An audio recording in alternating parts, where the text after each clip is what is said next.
Baby Boomer horror and sci-fi movie trivia book. Thanks for the as well as a couple of other stories and books. We have 5 well-known artists here today. Rob Fox, down with the goatee, is the author of novel Z-Day is Here, and soon to be released Z-Day is Here 1 year later.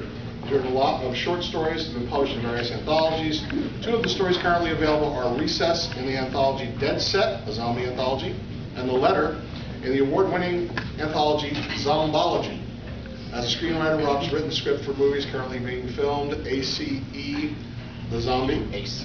I'm sorry, it was like period. Ace, The Zombie, and American Undead, as well as a script for a short film based on his novel that's currently in pre-production.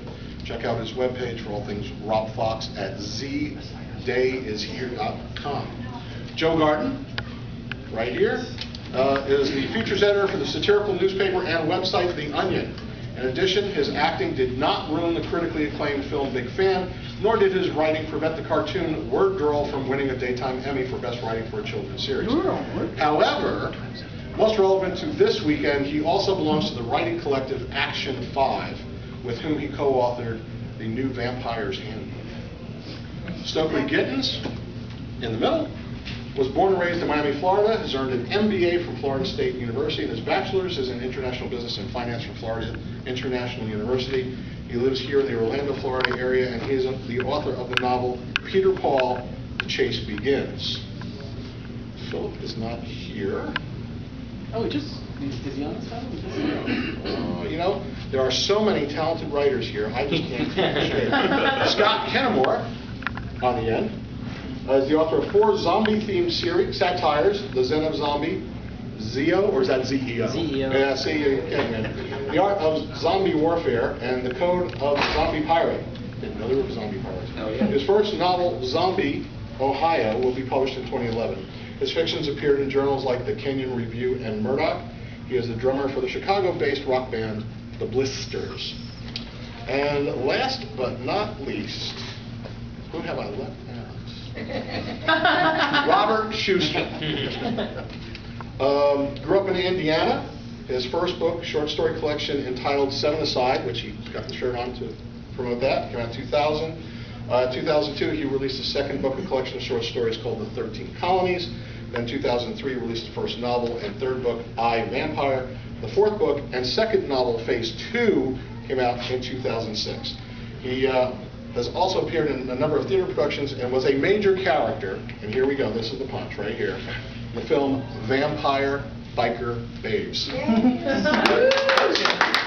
also Bane coming out shortly. There is a poster for it in the autograph room at Mike Christopher's table. Great. So, what we're going to be discussing for the next hour, hopefully, is horror versus the scare. And let's start with Mr. Burke. Lots of drunks out there. And Neil Diamond fans, for that matter. But who here isn't a Neil Diamond fan? Come on. Anyway, Only the best American performer ever. We'll get off with music reviews. He sings to the chair. In terms of a horror story, Mm-hmm. when you write or read one, what are you looking for? Are you looking to be scared? Are you looking to be grossed out? What is it? I'm not necessarily looking to be grossed out. I prefer the horror. I think the things that stick with me, the kind of stories that stick with me most are the sort of Lovecraftian, like I could do without the sort of the sting of the italics ending, which punctuates a lot of this stuff. But I think that's what I prefer that in general. I was actually talking to my wife and co-author Anita, who was back there. Hi, honey. But anyway, she was. We were talking about the films Hostel and Hostel 2, which were sort of derided as torture porn, versus the film The New York Ripper, which was a Lucio Fulci slasher film from the late 70s or early 80s, actually. And I actually thought that the Hostel films, I mean, talking cinematically in this case, the Hostel films actually built up an atmosphere of horror. You didn't really get to any gross out scenes. What you had was this like slow, long building tension that sort of paid off in the end. What you had in the New York Ripper was a lot of scenes of gratuitous, misogynistic violence that just left me feeling like a bad human being.